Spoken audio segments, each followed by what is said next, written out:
Hyderabad parliament నియోజకవర్గ booth స్థాయి meeting లో బీజేపీ జాతీయ అధ్యక్షుడు అమిత్ షా మాట్లాడుతున్నారు. ఇప్పుడు లైవ్ చూద్దాం.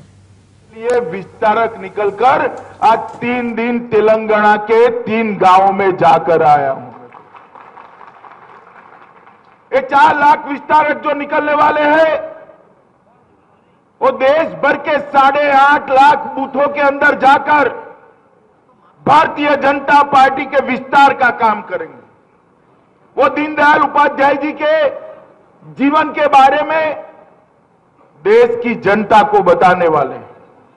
भारतीय जनता पार्टी के सिद्धांतों के बारे में जाकर बताने वाले हैं और नरेंद्र मोदी सरकार के 3 साल के कामकाज के लिए भी जाकर घर घर जाकर बताने वाले हैं. मित्रों, मैं आपको बताना चाहता हूं मित्रों, ये दीनदयाल उपाध्याय विस्तारक योजना आजादी के बाद किसी भी पॉलिटिकल पार्टी ने जो जनसंपर्क की योजना हाथ में ली हो, इसमें सबसे बड़ी और सफल योजना बनने जा रही है. मित्रों, आप कल्पना कर सकते हैं 8 लाख से ज्यादा बूथों में भारतीय जनता पार्टी के कार्यकर्ता घर घर जाकर प्रचार करेंगे. मोदी जी के कामकाज को लोगों तक पहुंचाने का काम करेंगे. और मित्रों, इसी कारण है कि हमारे विरोधियों का बीपी थोड़ा बढ़ने लगा है. उनको चिंता होती है, मगर मैं स्पष्ट करना चाहता हूं, ये दीनदयाल उपाध्याय विस्तारक योजना किसी को डराने के लिए नहीं है, किसी को हराने के लिए नहीं है. ये भारतीय जनता पार्टी को हर बूथ में मजबूत पार्टी बनाने के लिए दीनदयाल उपाध्याय विस्तारक योजना. भारतीय जनता पार्टी के इतिहास को देखिए मित्रों, 1950 से लेकर 2017 तक जो जनसंघ से लेकर भारतीय जनता पार्टी की हमारी यात्रा निकली है, वो यात्रा विचारधारा के विस्तार की यात्रा है. हमारी पार्टी की स्थापना भी विचारधारा के लिए हुई थी. जनता पार्टी में हमारा मर्जर भी देश हित के लिए हुआ था और जनता पार्टी से भारतीय जनता पार्टी भी विचारधारा के कारण बनी थी. और आज इसी का नतीजा है कि 10 सदस्यों से जो भारतीय जनसंघ के रूप में शुरू हुई थी पॉलिटिकल पार्टी, आज विश्व की सबसे बड़ी पार्टी 11 करोड़ सदस्य वाली पार्टी बनकर दुनिया के सामने. एक जमाना था जब भारतीय जनता पार्टी के विधायकों को दूरबीन लेकर ढूंढना पड़ता था, कहां है भाई, कोई चुनकर आया है क्या. आज 1387 विधायक भारतीय जनता पार्टी के देश में चुनकर आए हैं. 13 राज्यों में भारतीय जनता पार्टी की सरकारें हैं. 4 राज्यों में हमारे समर्थक दलों की सरकारें हैं. केंद्र में 330 सांसद के साथ भारतीय जनता पार्टी सबसे बड़ी पार्टी बनकर उभरी है. और केंद्र में मोदी जी के नेतृत्व में पूर्ण बहुमत के साथ एनडीए की सरकार चल रही है. मित्रों, ये मैं मानता हूं कि हमारी विचारधारा और करोड़ों कर्मठ कार्यकर्ताओं की तपश्चर्या का नतीजा है. मित्रों, आज जो पार्टी का वैभव है, पार्टी का जो विकास हुआ है, इसके लिए ढेर सारे कार्यकर्ताओं ने अपने बलिदान दिए. मेरे तेलंगाना यात्रा का शुरुआत ही अपने दिग्गज नेता मसैया जी की जहां पर हत्या हुई थी, वहां उनकी मूर्ति का अनावरण कर हुआ. और ये बताता है कि तेलंगाना के अंदर भारतीय जनता पार्टी के कार्यकर्ताओं ने अपने विचार के लिए जान का भी बलिदान देने में कभी पीछे मुड़कर नहीं देखे. और देश भर में ऐसे हजारों कार्यकर्ताओं के बलिदान पर आज ये पार्टी खड़ी. कुछ कार्यकर्ताओं ने जेल में बहुत सारा जीवन काटा, कुछ लोगों ने फर्जी मुकदमे फेस किए, कुछ लोगों ने अपनी जान गंवाई, और कुछ लोगों ने पूरा जीवन पार्टी के काम में बलिदान कर दिया। ऐसे तपस्वी कार्यकर्ताओं के कारण आज पार्टी यहां पर पहुंची है। मित्रों, आज केंद्र में नरेंद्र मोदी जी की सरकार है और नरेंद्र मोदी जी की सरकार जब चुन कर आई तब मोदी जी ने कहा था कि हमारी ये सरकार गरीबों की सरकार होगी, दलितों की सरकार होगी, पिछड़ों की सरकार होगी, आदिवासियों की सरकार होगी। हमारी सरकार सबका साथ सबका विकास के नारे पर चलने वाली सरकार। और नरेंद्र मोदी सरकार ने 3 साल के कार्यकाल के अंदर बहुत सारा काम किया है। बहुत लंबी सूची है, मगर मैं आपको बताना चाहता हूं कि 3 साल के बाद आज हम गर्व के साथ कह सकते हैं कि नरेंद्र मोदी सरकार के नेतृत्व में आज भारत दुनिया में सबसे तेज गति से बढ़ने वाली अर्थव्यवस्था बनकर रह गया है, फास्टेस्ट ग्रोइंग इकोनॉमी बनकर रहा है। एक जमाना था मित्रों, जब इक्का दुक्का उपग्रह सैटेलाइट छोड़ते थे।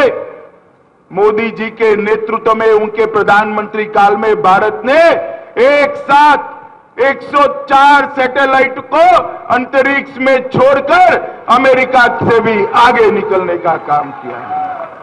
मित्रों, ये बताता है कि भारत किस दिशा में जा रहा है। सर्जिकल स्ट्राइक कर आए दिन आलिया मालिया जमालिया हमारी सेना पर और सीमा पर हमला करते थे। उनको एक मजबूत जवाब देने का काम भारतीय जनता पार्टी की सरकार ने किया है। मित्रों, जन धन योजना के तहत लगभग 28 करोड़ बैंक अकाउंट खोलकर आज देश में हम गर्व के साथ कह सकते हैं, एक भी घर ऐसा नहीं है जहां बैंक अकाउंट नहीं है। ऐसा काम भारतीय जनता पार्टी की सरकार ने किया है। जीएसटी के माध्यम से एक कर एक देश, इस स्वप्न को साकार किया है। ओबीसी कमीशन को संवैधानिक मान्यता देकर देश के करोड़ों पिछड़े वर्ग के लोगों के लिए एक नई आशा की किरण करने का काम नरेंद्र मोदी सरकार ने किया है। मित्रों, मेरे पास बहुत बड़ी सूची है, मैं लेकर आया हूं। 106 योजनाओं की सूची है। नरेंद्र मोदी सरकार ने हर 15 दिन में एक योजना देश के कल्याण के लिए करी है। कितनी योजना है, जरा फिर से बोलिए तो कितनी है भाई? जोर से बोलिए। ये योजनाओं की सूची को मैं बुलंद आवाज से पढ़ता हूं। आपको लगेगा कि बहुत हो गया तो ताली बजाकर रोक लीजिएगा। पढ़ू जोर से, जरा जोर से बोलिए। पढ़ू क्या? पक्का पढ़ू? मैं पढ़ता हूं, ध्यान से सुनिएगा।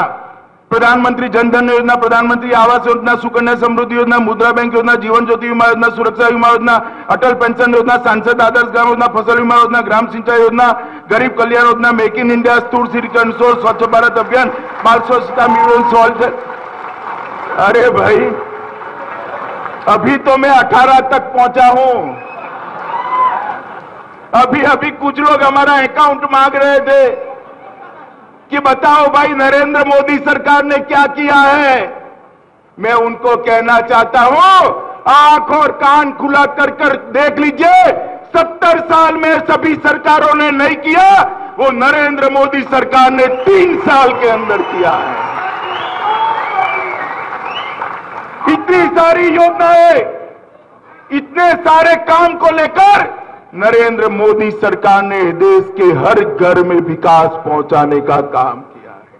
हमें सवाल पूछते हैं, मैं बताना चाहता हूं कि 70 साल से जिन लोगों ने शासन किया, उनको मैं पूछना चाहता हूं, आज भी देश में 16 करोड़ परिवार ऐसे हैं जिनके घर में शौचालय नहीं था जब हम सत्ता में आए। क्या करते थे आप? 70 साल तक क्या किया? हमारे 3 साल का हिसाब मत मांगिए, आपके 70 साल का हिसाब देश की जनता आपसे मांग रही है। नरेंद्र मोदी सरकार ने एक ही साल में 4.5 करोड़ गरीबों के घर में शौचालय पहुंचाने का काम 3 साल के अंदर समाप्त कर दिया है। ये हमें सवाल पूछते हैं कि रोजगारी के ऊपर क्या किया। अरे मित्रों, मैं बताना चाहता हूं, skill India, stand up India, startup India, इसके माध्यम से रोजगारी की एक बड़ी श्रृंखला की है और मुद्रा बैंक योजना के माध्यम से 7.5 करोड़ गरीब युवाओं को रोजगारी देने का काम ये भारतीय जनता पार्टी की नरेंद्र मोदी सरकार ने किया। आपने तो बैंकों का राष्ट्रीयकरण किया और कहा कि बैंक के दरवाजे गरीब के लिए खोल दिए हैं, मगर मैं बताना चाहता हूं, बैंक के दरवाजे गरीब के लिए खोले नहीं थे, बैंक का दरवाजा दिखा दिया। बैंकों ने गरीबों को दरवाजा दिखा दिया था। भारतीय जनता पार्टी की सरकार आने के बाद गरीबों के लिए बैंक के दरवाजे खोलने का काम प्रधानमंत्री नरेंद्र मोदी जी ने किया है और 7.5 करोड़ युवाओं को रोजगारी देने का काम भारतीय जनता पार्टी की सरकार ने किया है। मित्रों, अभी अभी तेलंगाना में भी बहुत सारे अखबार इधर उधर मुझे पूछ रहे हैं कि भाई नरेंद्र मोदी सरकार ने तेलंगाना के लिए क्या करा, वो बताओ। मैंने कल प्रेस कॉन्फ्रेंस कर बताया था, मगर आज फिर से कंफ्यूजन हो गया है और मुझे कहा गया है कि मेरे जाने से पहले मैं इसकी स्पष्टता करूं। तो स्पष्टता कर देनी चाहिए या नहीं कर देनी चाहिए, बताओ भाई। करनी चाहिए या नहीं करनी चाहिए? तो पूरी तेलंगाना की जनता इस मीडिया के माध्यम से सुन ले, नरेंद्र मोदी सरकार ने 3 साल में क्या किया। जब कांग्रेस की सरकार थी और 13वां वित्त आयोग 13th फाइनेंस कमीशन चल रहा था, तो 5 साल की ग्रांट क्या मिलती थी मैं बताता हूं। शेयरिंग सेंट्रल टैक्स, केंद्रीय करों में तेलंगाना का हिस्सा था 9,795 करोड़। बोलिए जरा जोर से, कितना था? नरेंद्र मोदी सरकार ने 14वें वित्त आयोग में किया 96,706 करोड़ रुपया, 10 गुना बढ़ोतरी केंद्रीय कर के हिस्सेदारी में तेलंगाना की भारतीय जनता पार्टी की नरेंद्र मोदी सरकार ने की है। मित्रों, ग्रांटी नेड के लिए 2110 करोड़ रुपया दिया जाता था। कितना दिया जाता था बोलिए मित्रों, जोर से बोलिए जरा।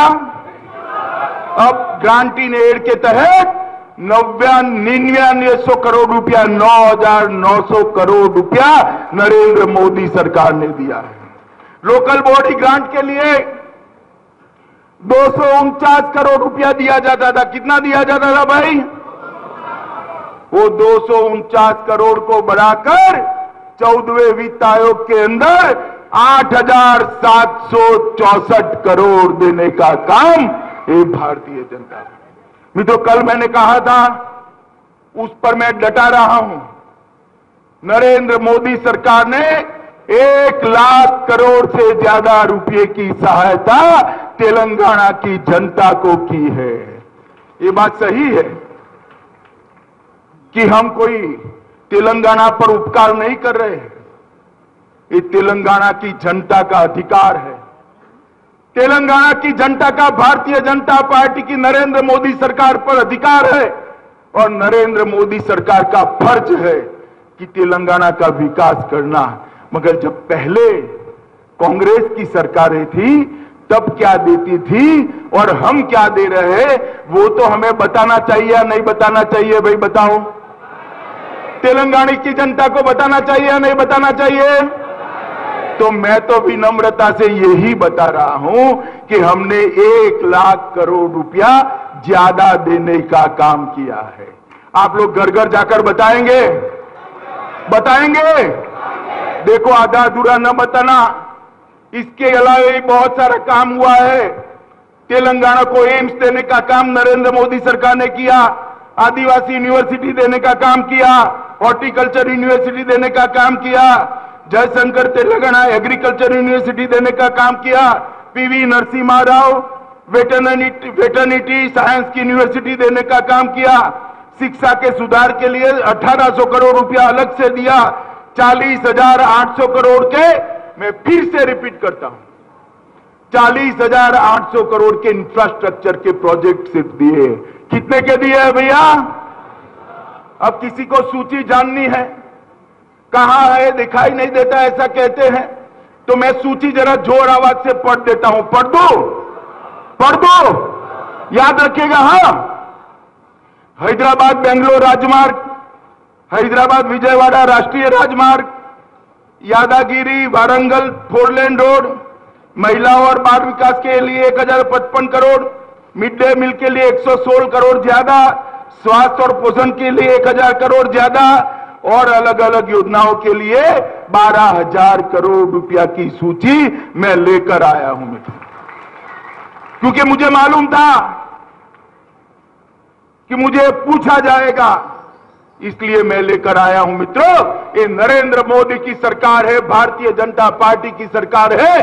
तेलंगाना की जनता ने हमें सांसद दिया नहीं दिया, ज्यादा सांसद दिए नहीं दिए, हम वो सोचने वाले नहीं है। हमारी सरकार सबका साथ सबका विकास में मानती है। और मित्रों, जिस प्रकार से मोदी जी के नेतृत्व में केंद्र में सरकार चल रही है, मैं हर एक राज्य का दौरा कर रहा हूं, मैं आपको बताना चाहता हूं, नरेंद्र मोदी जी के प्रधानमंत्री बनने के बाद महाराष्ट्र में इलेक्शन आया, किसकी सरकार बनी? जरा जोर से बोलिए, किसकी बनी? हरियाणा में आया, किसकी बनी? झारखंड में आया, किसकी बनी? जम्मू कश्मीर में आया, किसकी बनी? असम में आया, किसकी बनी? उत्तराखंड में चुनाव आया, किसकी बनी? उत्तर प्रदेश में चुनाव आया, किसकी बनी? गोवा में चुनाव आया, किसकी बनी? मणिपुर में चुनाव आया, किसकी बनी? तेलंगाना में आएगा, किसकी बनेगी? मित्रों, भारतीय जनता पार्टी नरेंद्र मोदी के नेतृत्व में आज पूरे देश भर में विस्तार करे। हम किसी का विरोध नहीं करते, मगर हमारी पार्टी को बढ़ाने का हमारा अधिकार है। ये बात सबने याद रखनी चाहिए।